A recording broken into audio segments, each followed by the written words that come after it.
Arrest చేసి నిర్బంధించడం జరుగుతుంది. రేవంత్ రెడ్డి సర్కారుకు ఇది న్యాయమైన చర్య కాదు.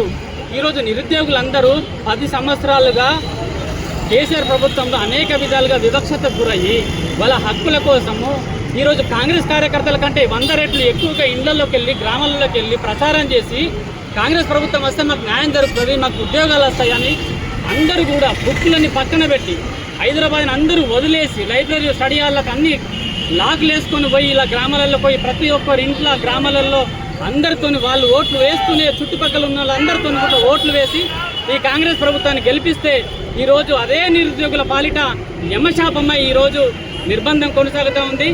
ప్రభుత్వానికి ఇది సరైనది కాదు. వెంటనే మేము మాకు సరైన సమయం కావాలని అడుగుతున్నాము. ఈరోజు మాకు డిఎస్సికి సరిపడా సమయం కావాలని కోరుతున్నాము. 2 నెలల నుంచి 3 నెలల డిఎస్సికి సమయం కావాలి. ఎందుకంటే మాకు టెట్ జూన్ 12న అయిపోయింది. టెట్ జూన్ 12న అయిపోయిన తర్వాత hostel welfare officer exams June 24 నుంచి 29 వరకు కొనసాగినాయి. మళ్ళీ దాని తర్వాత వెంటనే ఒక రోజు గ్యాప్లో డిఏఓ ఎగ్జామ్స్ జరిగినాయి. నిన్నటి వరకు డిఏఓ ఎగ్జామ్స్ జరిగినాయి. ఇది గడవకన్నా ముందే 10 రోజులలో మళ్ళీ డిఎస్సి ఎగ్జామ్ పెడితే డిఏఓకి హాస్టల్ వెల్ఫేర్కి ఎగ్జామ్కి ప్రిపేర్ అయిన వాళ్ళు ఈ 10 రోజులలో డిఎస్సికి డిఫరెంట్ సిలబస్తోని ఎట్లా మేము ప్రిపేర్ అవుతాము, ఎట్లా జాబులు కొడతాము, మేము ఇది కొట్టలేమా అని మాకు సమయం కావాలి, మాకు ఒక 2 నెలల నుంచి 3 నెలల సమయం కావాలని మేము శాంతియుతంగా అడగడానికి వస్తే ఈరోజు నిర్బంధించి ఎక్కడికక్కడ అందరినీ అరెస్టులు చేస్తూ ఘోరం ఏంటంటే వ్యక్తిగత స్వేచ్ఛకి ఈరోజు తెలంగాణలో రక్షణ లేకుండా పోయింది. వ్యక్తిగత స్వేచ్ఛను కూడా హరించే విధంగా రేవంత్ సర్కారు వ్యవహరిస్తూ ఉంది.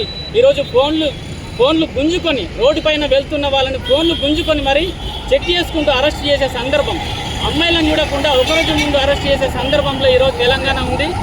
దయచేసి దీన్ని తీవ్రంగా తెలంగాణ నిరుద్యోగ యువత అందరూ కూడా తీవ్రంగా ఖండిస్తున్నాం. మాకు డిఎస్సికి సరిపడా సమయం కావాలి. దయచేసి రేవంత్ రెడ్డి గారు ఇప్పటికైనా మీరు స్పందించి నిరుద్యోగుల ఆశలు ఏవైతే ఉన్నాయో వాటిని ఇప్పటికైనా గుర్తించి మీరు వెంటనే దీని మీద స్పందించి మాకు అనుకూలంగా నిర్ణయం తీసుకుంటారని మేము మనస్ఫూర్తిగా కోరుకుంటాం. లేకపోతే మీరు అరచేతిని అడ్డుపెట్టి సూర్యకాంతిని ఆపాలని చూస్తున్నారు. ఇది ఆగదు. తెలంగాణ సమాజం ఎప్పటికీ నిర్బంధాలకు లొంగిపోలేదు. అత్యంత శక్తివంతంగా మళ్ళీ తిరిగి పుంజుకొని మేము సాధించుకునే వరకు, మా హక్కుల్ని మేము సాధించుకునే వరకు మేము పోరాడుతూనే ఉంటాం.